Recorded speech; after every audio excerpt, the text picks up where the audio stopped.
ভবের মানুষ রঙিন ফানুষ বিচিত্র তার কেহ খুনি কেহ গুণী কেহ মহাজন ভবের মানুষ রঙিন ফানুষ বিচিত্র তার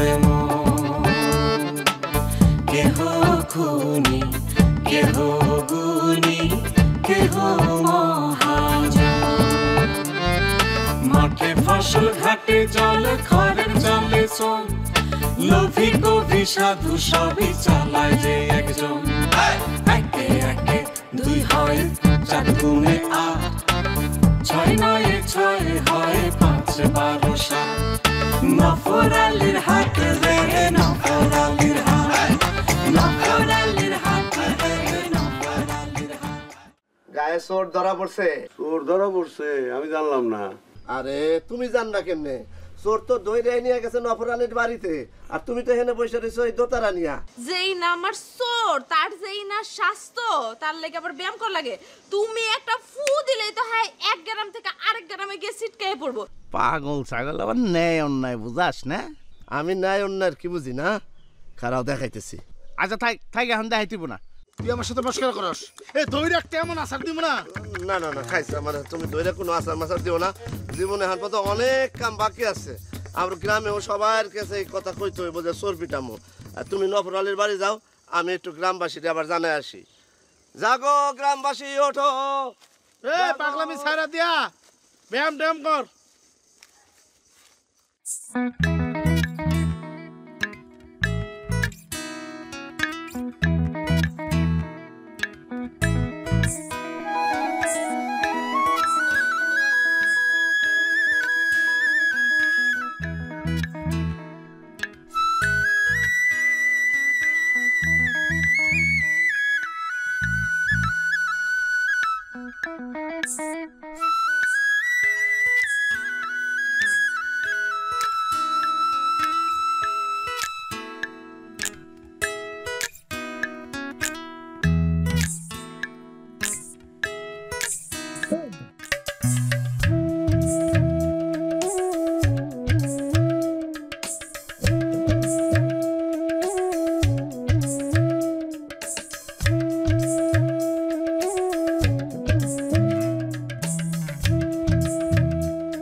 মাইয়া মানুষের চুরি শব্দে ধ্যানটা ভাঙে গেল, তাই না?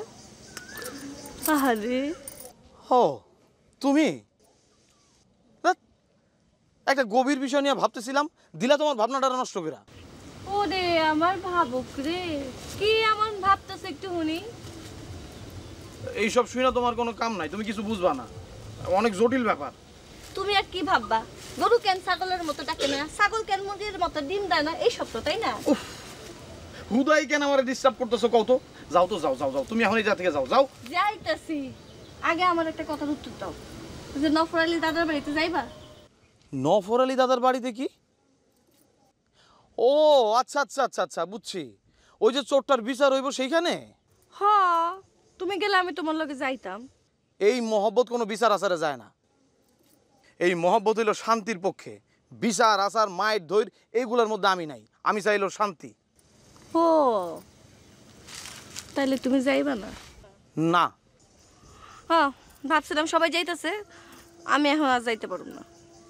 যাইতে চাইলে যাও, আমার লগে তোমার কি? এইটা যদি বুঝতা তাইলে আর এই গাছের নিচে বৈশা বৈশা ধ্যান করতা না, আমার কথা ভাবতা, রাইতে আমার স্বপ্ন দেখতা। এইসব তুমি কি কইতেছো? আমি তো কিছুই বুঝতেছি না। কেমনে বুঝবা? তুমি আসলে একটা রাম ছাগল, আসলে জিনিস মাথায় ঢুকে না, খালি বেহুদা চিন্তা।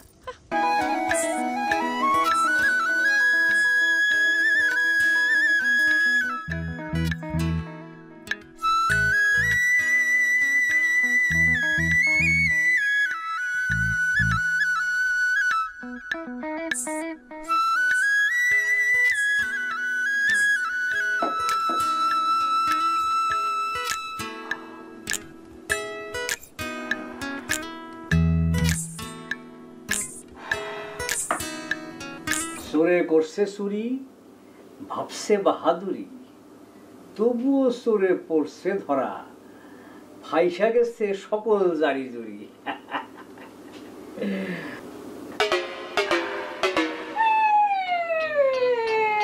কি হলো, তুমি আবার কাঁদছো কি জন্য? আরে এখানে কান্দনের কি হলো? হ্যাঁ, যাও যাও, আমার উত্তরীয়টা নিয়ে আসো, তাড়াতাড়ি যাও নিয়ে আসো।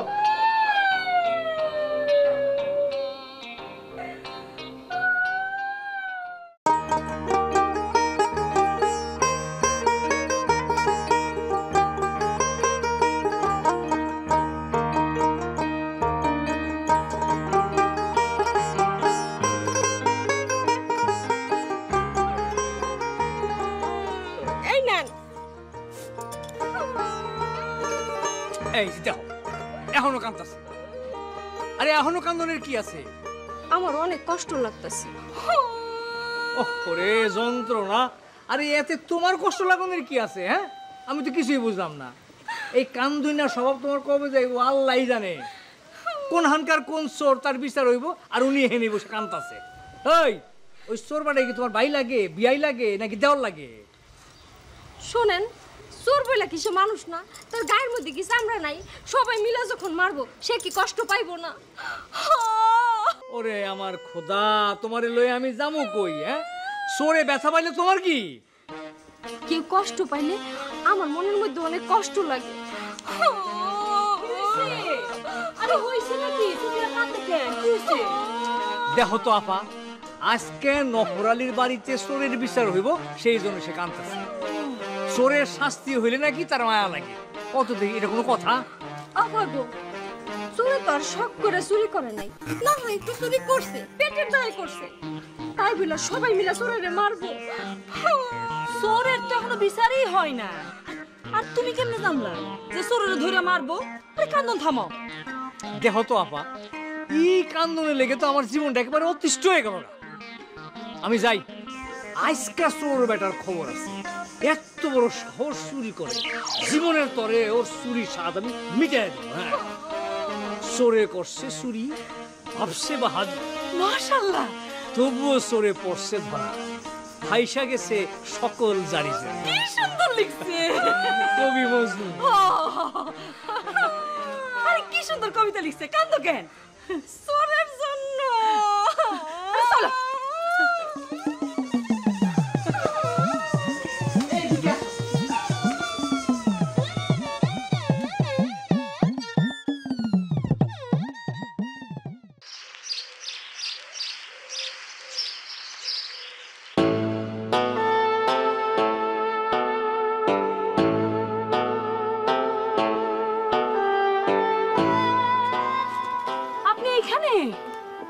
সারা বাড়ি খুঁজতাছি আপনারে আমি। কেন? আপনি বিচারে যাবেন না? কোন এক শেষরা চোরের বিচার? সেখানে আমি যাই কি করব? গ্রামের সবাই নাকি যাইতেছে। গ্রামের মানুষের তো আর খাইয়ে দেয় কোনো কাম নাই, সব হুজুগের পাগল। তাছাড়া বিচার তো করতেছে আপনার আব্বা। আপনি যদি বিচারে না যান, ব্যাপারটা কেমন দেখায় না? আপনি না তার বড় ছেলে। বাবার তো আর কোনো খাইয়ে দেয় কাম নাই। এসব শেষকা চোরের বিচার করা তার দরকারটা কি? আমি এসব বিচার আচারের মধ্যে নাই। চোরটারে মনে হয় আজকে কঠিন শাস্তি দিব। দিলে দিব। এই মাত্র মজনু গেছে বিচার দেখতে। এই যে বাবা এত সয় সম্পত্তি নিজের কাছে আটকায় রাখছে, আমাকে ভোগ দখল পর্যন্ত করতে দেয় না।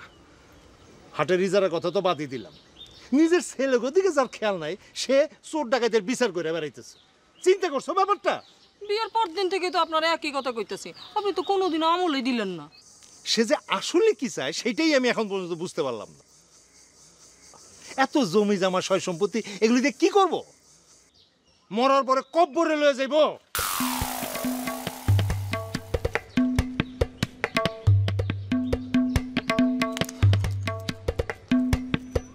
সুফিয়া,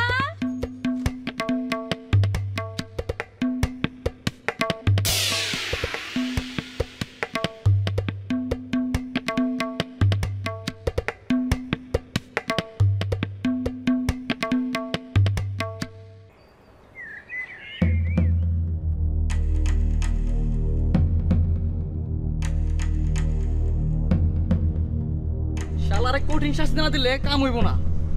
জুতোর মালা গলায় ইয়া করে দিও। বারবার চুরি করো, শাস্তি না দিলে তো বারবার চুরি করে দিতে হবে, নাই রাখে।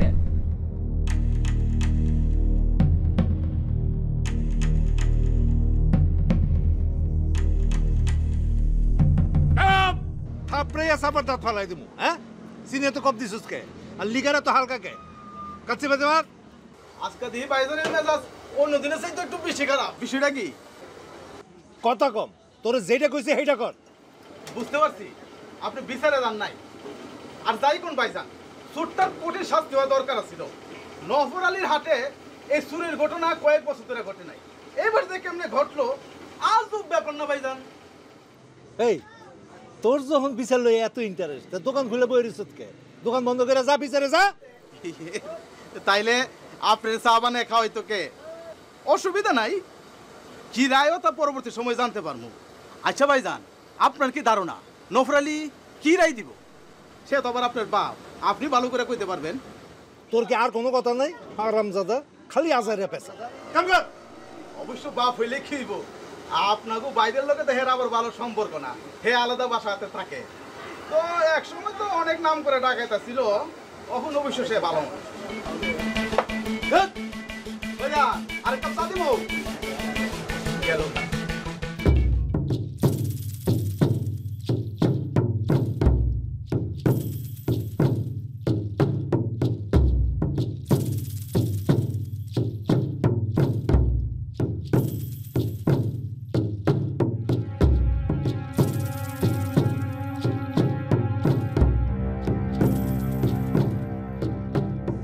নফর আলী হাতে এত বড় একটা চুরি ঘটনা ঘটছে, এটা একটা কঠিন শাস্তি হওয়া উচিত, নাই তো বারবার এই ঘটনা ঘটতে থাকবো।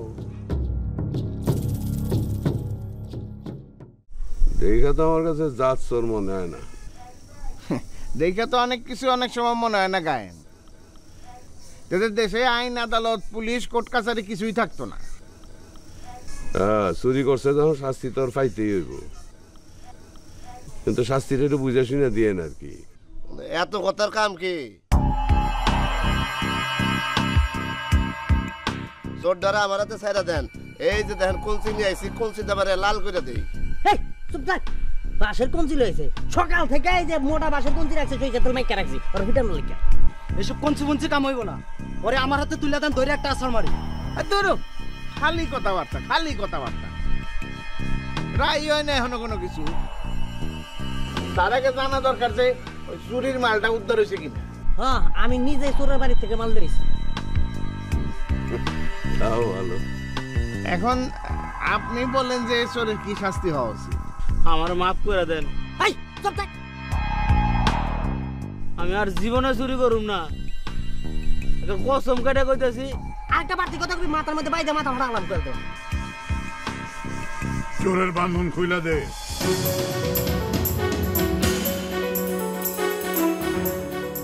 না না, কি কন? চোরের বান্ধন খুলে দিলে তো পলাইবো।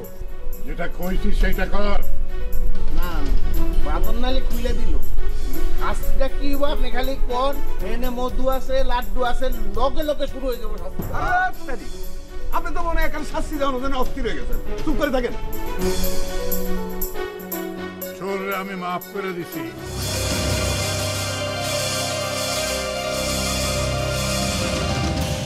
বাঁধন খুলে দে, ওরে ছেড়া দে। এইটা কি বিচার করলেন আপনি? চোর ডাকাতরা আমি ভালো করে চিনি, ওরা দেখে আমি চিনছি। ও পেটের দায়ে অভাবে চুরি করছে, তাই ওরে আমি একটা সুযোগ দিতে চাইছিলাম। আমি ওরে মাফ করে দিছি। আমার মনে হয় যা সে কোনোদিন চুরি করব না। একটা কথা সবাই যায় না রাইখো, মানুষ জন্ম থেকে কোনো পাপ করে না, মানুষ পাপ করে পেটের দায়। এটা আমি আমার অভিজ্ঞতার থেকে বলছি। ও আর চুরি করবে না।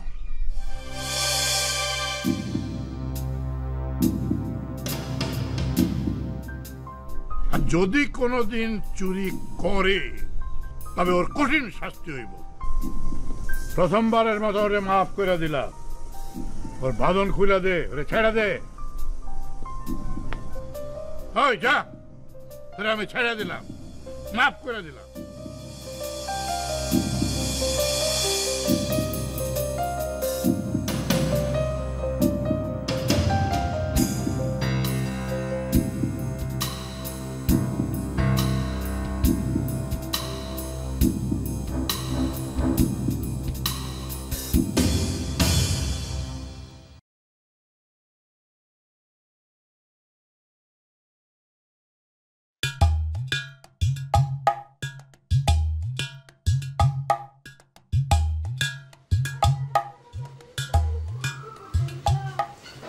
চোরের কি শাস্তি হইল জানেন কিছু? আমি কেমনে জানবো? আমি কি বিচারে গেছি? বিচার শেষ হইলে এমনি মুখে মুখে সবাই জানবো, তুমিও জানবা। বুঝছা? চোরের মনে হয় ইচ্ছা মতো মার দিব। আপনার বাবার যেই মেজাজ, বাপ রে বাপ। দিতে পারে, নাও দিতে পারে। বাবার মতি গতি বোঝা বড়ই মুশকিল। দেখলা না বাবা কত বড় ডাকাইতা ছিল, হঠাৎ এক রাতে ঠিক করলো যে আর ডাকাইতি করবো না, ভালো মানুষ হয়ে যাব। তার মতি গতি আমার মাই বুঝতে পারতো না, আর আমি বুঝবো কেমনে? তবে ওই বিচারে আপনার কিন্তু যাওয়া উচিত ছিল। হ্যাঁ ভাবছিলাম যাবো, তারপর আবার ভাবলাম না, যাওয়াটা ঠিক হইব না। কেন ঠিক হইব না কেন? এর মধ্যে একটা পলিটিক্স আছে, খোঁজ নিয়ে দেখো। বড় ভাই সৌরভ আলীও যায় নাই।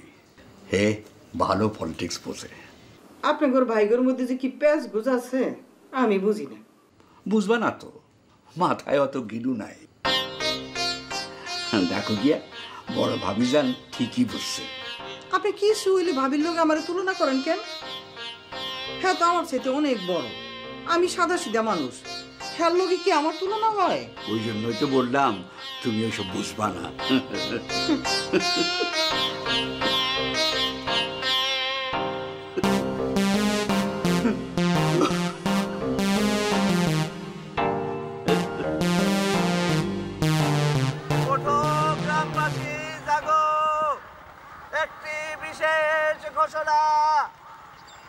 নফর আলীর হাটে যে চোর ধরা পড়ছিল, নফর আলী নানা তারে মাফ কইরা দিছে। তুমি চোরে কিছুই করতে পারলা না? আল্লাহ রে আল্লাহ, চোর বুঝি তোমার চেয়ে বেশি শক্তিশালী ছিল? বিষয়টা কি ঠিক হইলো? মানে চোর তো স্বভাবের চোরে যদি আবার চুরি করতে নামে? ভুল বললাম আস্তা, মানুষ দুইবার পাপ করে না। ওই চোর আর কোনোদিনই চুরি করব যে একদম আমারও তাই মনে হয়েছে। মুখ দেখিয়া মুখ চেনা যায়, মানুষ চেনা যায় না। কারো কথায় কারো মাথায় নাই বিবেকের আয়না। একই সাথে একই পথে নিত্য ঘোরাঘুরি, তবু নিচে উপর নিচে গর্ত ঘোরাঘুরি। একে একে দুই হয়, চার গুণে আট, ছয় নয়ে ছয় হয় ৫ ১২ ৭। নফর আলীর হাতে রে